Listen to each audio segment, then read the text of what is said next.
All right, y'all. So back in the shop. Overwhelming response to the diagnostic video. I'm still working on it. I got the new knock sensor here. So we're gonna change that in just a second. But I did figure out another issue with the car. I just didn't film it.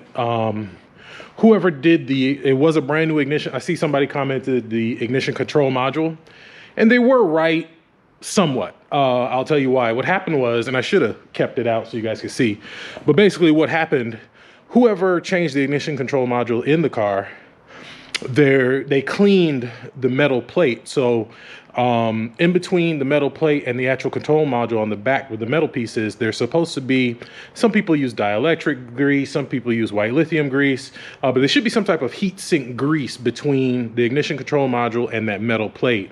Whoever changed it in this car, they cleaned all that off. So basically what was happening, it was getting too hot. And basically once the car gets up to temp, it's heating that control module up.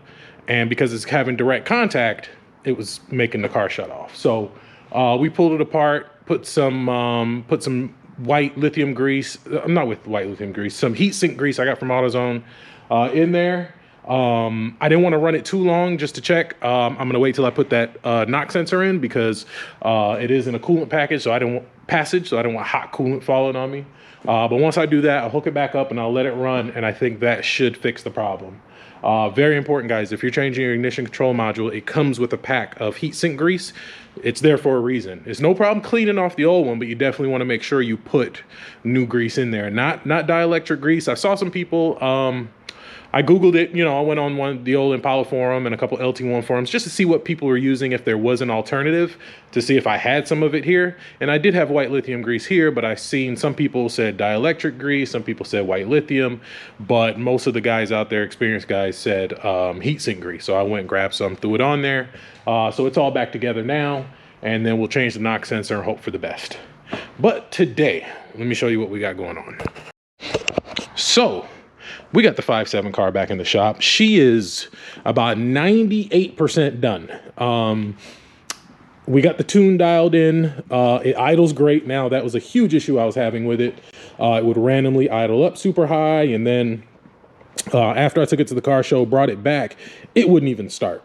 So we put a brand new idle air control valve on it, and that seemed to fix the problem. So she idles good. She actually chops, because that was one thing about this car I noticed. Like, I'm like, man, the RPMs don't come down low enough for it to you really hear the cam. But after I changed that, she chops pretty good.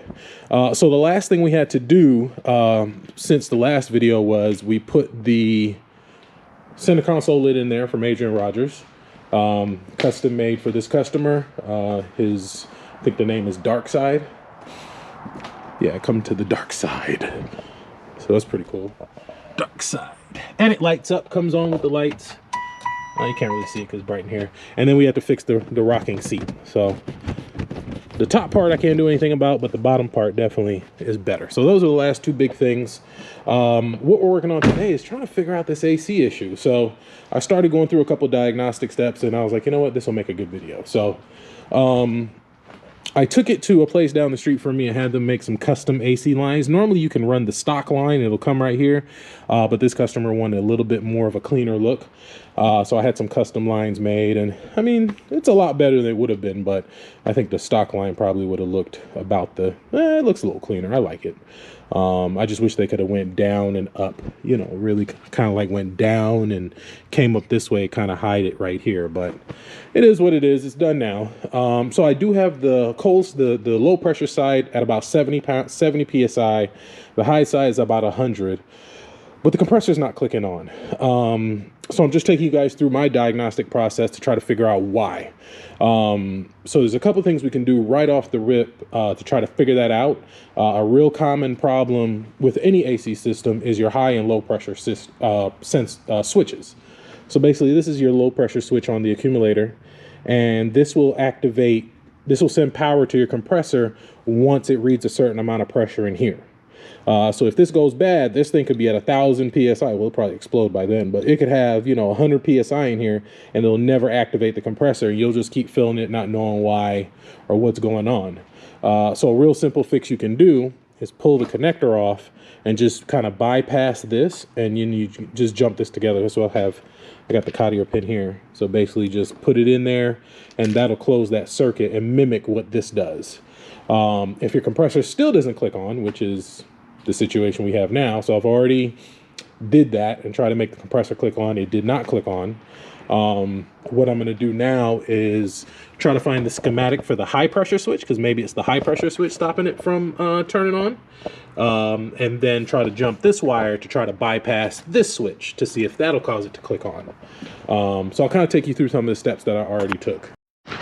So jumping inside, the first thing we had to do was verify that when you turn the knob, that it is actuating the actuator for the AC.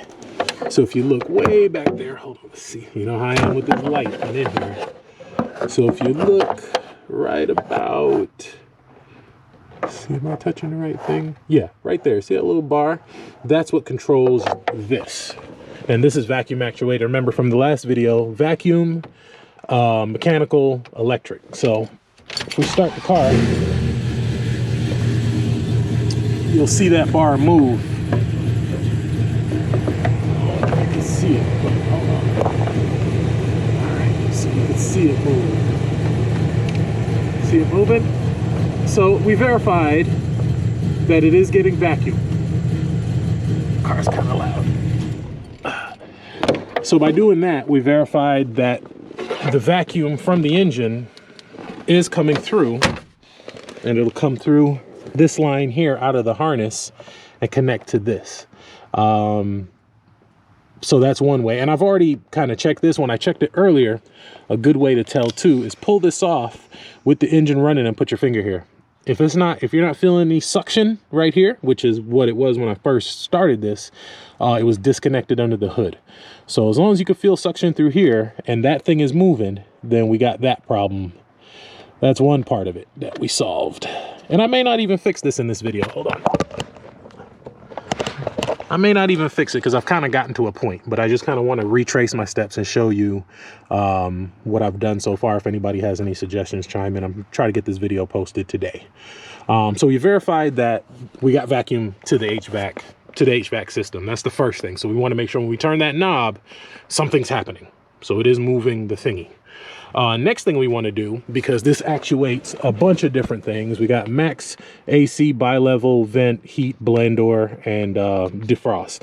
So we'll make sure that when we put it to AC, that it is sending a signal to the fuse box relay to activate the AC. And so what we can do is go right over to our buddy at lt1swap.com and we pull up the C205 connector, and you see the second one there, dark green and white, which is AC request.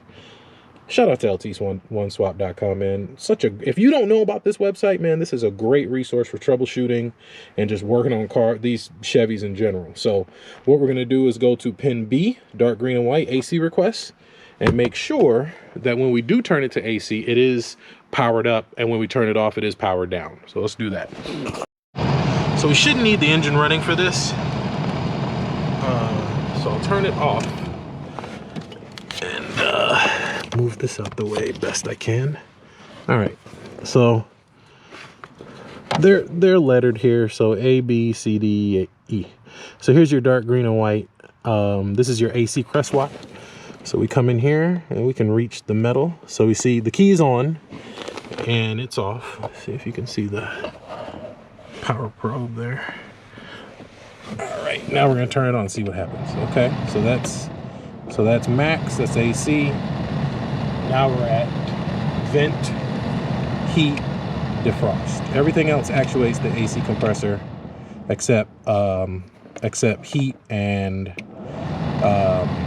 what is that? Bi-level? One of the two, but it is sending the signal. Now, yeah, we're getting the signal from the car to the plug, but let's make sure out of the plug we also have a signal. So this is it here, this is B. So we're gonna come back here and there we go. So this is the back side. This is coming through the plug into the harness. Let's verify. All right, so that's off, max AC. So cool. So we know we got a signal coming from. So we verified a few things. That we have a signal coming from the connector, from the switch. The vacuum is working and it is moving the actuator behind the dash.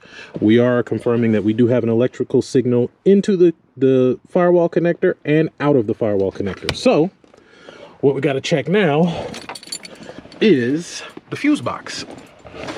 So what we need to do is verify that when we turn on the AC, that the wire from that comes out of the connector into through the firewall into the fuse box is actually giving power to the relay, and then kind of go from there. So this fuel pump relay is your AC compressor relay, so we'll just yank this out of here. And a lot of times it could just be the relay's no good, but I think I've already changed it, but doesn't mean I didn't put a bad one in there. So let me grab my test light, which is, I mean, if you're trying to work on cars and diagnose things, there's a guy that I watch on YouTube. Definitely check out his channel, South Main Auto. Dude, I could sit there and watch his videos for hours. This guy is a diagnostic like genius. A lot of the stuff that I've learned about how to test sensors and back probing circuits and 5-volt references, I learned from watching his channel. I mean, just, man, the detail this guy goes into, I mean, he goes as far as pulling up like a oscilloscope and looking at the wavelengths on how sensors work. And I mean, it'd be something where like you just looking at the car, you'd be like, oh, there's nothing wrong with it. But he'll pull up a graph and you'll see it and be like, oh, there it is right there. It'd be one little blip. And it'll go one little blip and he'll be like, oh, there's your problem right there. And I mean, it's amazing. So a lot of his diagnosis he does with one of these. So here we are in the fuse box. I believe one of these should be a constant power and then one of these should be switched. So let's see. Or actually they might both get power from key on. So I think these two should be hot, and then one of these is a ground, and then the other one goes to the AC compressor. So actually, let's try to find the ground side first. So we'll put this on the hot side of the battery. Let's see, oh, we could just put it right here. So why don't we have? There we go. All right, perfect. So we should have ground here. One of these. There we go. We got ground there. And this should be your switch right here. And then these two will be hot with the key on. So we're looking at this pin here. That should be your switch. All right, so let's turn the key on, see what we can find. All right, key's on. You can hear the fan going in there. So that one's hot, that one's hot. These two won't do anything. So this one is the ground and this one is your switch. So really, we confirmed also that we are getting power from the dash to the connector, out of the connector, into the fuse box. Because let's see, if we turn it off, then those two, if we turn it off here, leave the key on, but turn the switch off, then we should see a different reaction. What do you want, boy? What are you doing? What are you doing? Okay. Just move the vacuum. All right, let's see. So now it's off. Let's see. That one's hot. Well, they're both hot still. Well, that's weird. So that might be an issue because this should be activated by the key, not just with by the AC thing. So let's see. All right, let me grab another relay. Actually, what I did, I actually found another fuel pump relay, which has the 3 prongs and the 2. And since I know this is a good relay because the car runs, we'll put this in here. and I didn't hear it click. So let's see. Yeah, I think that might be, I'm gonna do a little research, but I think that might be the problem. But let's see. Didn't hear it click. Let's fire it up.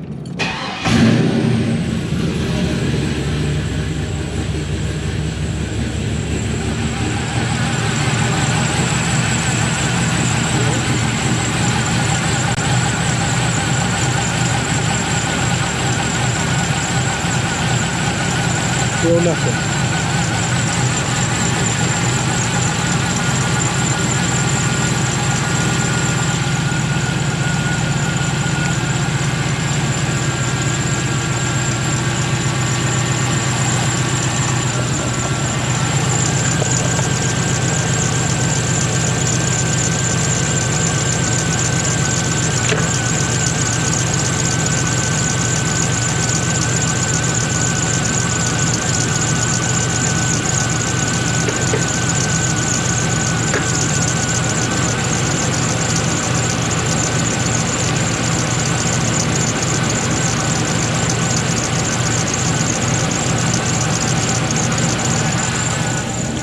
So, let me explain to you what I just did. Car's kind of loud. So basically, what we just did, I put a known good relay in there because I had an extra fuel pump relay, and I'll show you how the fuel pump relay looks. So fuel pump relay has 3 prongs here and 2 prongs there. That third prong is for this here. This is a fuel pump jump wire here, if you didn't know that. So this connects to that middle prong right here, so you can also actuate the fuel pump here through the relay safely. And then this was the relay that was here. So I know this relay is good because the car ran. And also because we have power at the low pressure switch, we know it's getting power through the relay and getting power here. So then what I did, I put the Cottier pin on it to jump this to send power through. And what I need to check the schematic and see where the signal for the high pressure switch is, because I think this actually may be our problem. Because everything else I've checked seems to be fine. So I need to check the diagram on the high pressure switch to see, so I see a red, black, and gray wire. To see if maybe I can jump this or and see where this gets power or where this actually goes, and kind of go from there.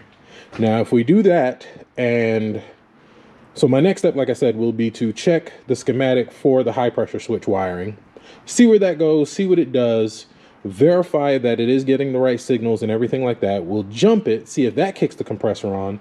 If that still doesn't kick the compressor on, we'll leave it jump, we'll pull the connector off the compressor and check power at the compressor. Now, if we have power at the compressor and the compressor is still not clicking on, then boom, we got a bad compressor. Which I doubt it's a brand new compressor, but just like I said, just because it's new doesn't mean that it's good. So actually what I'm gonna do, I'm just gonna take a break on this real quick. I need to put a knock sensor in this so I can let this run to verify that this is fixed so he can come get it. And then we'll jump back on this. But that is gonna be the next step. So let me do some research on the wiring schematic for the high pressure AC system. And then we will verify where that goes and then check power at the compressor. Because just now, when I jumped it, the fans came on. So if you know about AC, when the compressor kicks on, one of your cooling fans, your secondary fan will kick on automatically to cool down, cool down the condenser. So the fact that when we jumped it, one of the fans kicked on, that's a good sign, which means something in there is right, but something in there is very wrong because the compressor is not kicking on. So give me a second. Let me do some research real quick. We'll find the wiring schematic and see where that wiring goes.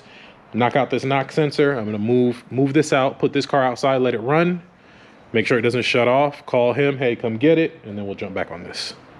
So I think I figured out the problem. Well, after talking to Current Performance, because I called them, I said, hey, you know, I'm trying to get the AC working on this thing and I'm having some issues, you know, kind of walk me through the wiring. how it's wired up on this car. So I gave him the reference number or whatever. And basically he told me, because this has the high pressure system in here, the computer needs to set the ground for the compressor to cut on. So that's why I wasn't having the compressor cut on. So I think what needs to happen is something in the signaling, something in the wiring needs to tell the computer that the AC is going to turn on, and then it in turn grounds the switch, turns the compressor on. So how we can test that to make sure that our wiring is good and it is in fact a tuning issue, I already did it. So before I picked up the camera, because I was like, Eureka. So we got our HP tuners here. So we'll fire this thing up. All right. So as you can see, the compressor is not moving. See that? All right, now.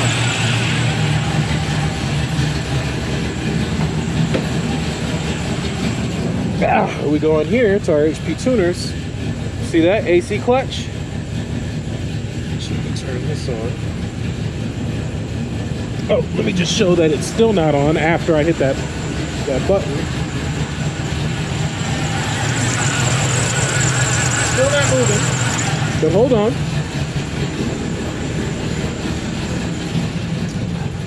AC clutch on. Now watch.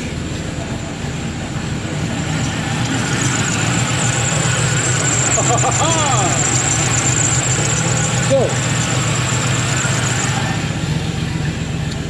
and it's idled up as it should with the AC on,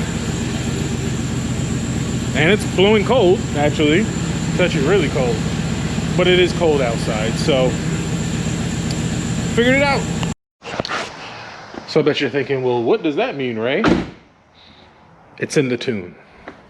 So I'm gonna have to do, luckily with this car, I remote tuned it. So I'll just reach out to my tuner, say, hey, I need you to, from what the guy at Current Performance told me, was it has to have F-body tune on it. I think right now it has the truck tune, because that computer came out of either a Silverado or Tahoe or something. But basically it has to have the AC programming from an F-body, I think an F-body, to make the system communicate with the high pressure switch and all that. So as far as I know, all the wiring is good, because we manually gave the computer the signal to activate the clutch and it worked. So where the problem is on the input into the computer. There's a disconnect there from turning that knob and the AC request signal going into the PCM and telling the PCM, hey, we want AC. There's a disconnect there. Or the wiring could be there, but there's no programming in there to tell the computer, hey, turn on the AC. We know the output is good, because if we manually activate it from HP tuners, it cuts the compressor clutch on. So, and it blew cold. So we know, for one, the compressor's working. It's making it cold. We know the output to the compressor is good. So it's either going to be an input issue, input to into the PCM, or it's going to be a programming issue. But based on what the guy at HP Tuners told me, was it will be a tuning issue. So I'm going to go ahead and reach out to my tuner tonight, have him redo the tune however he needs to do it for that to work. Or maybe it's just something very simple in the computer he needs to program to make that work. And if that works, then we got AC, and then this thing can go home. And I know Martin's watching, because the title of the video is his car. Because even when I posted the video that I broke the car, when I was just talking about the V-bands, he was like, yo, what happened? And then he watched the video, so it was just the V-bands. So I think that's it. Once I do that, this thing's good to go. It drives amazing, plenty of power. Idle's good now. We fixed the idle issue. AC was the last thing. So I think we figured it out. So I'm going to end the video here. I don't know how long this video is at this point, because I was kind of jumping between these two vehicles here that I was working on. So once we get this situated, I may be able to get this done tonight. Call them, hey, it's done. Come get it. Maybe. I'm going to run the Summit tomorrow. I may go tonight, depending on how traffic looks. I got Ray with me. So I may run the Summit tonight, grab an Opti for this, If this solves this problem, this one can go home, and then we'll get this on the lift and we'll start yanking the engine out of this thing so we can get that bad boy in it.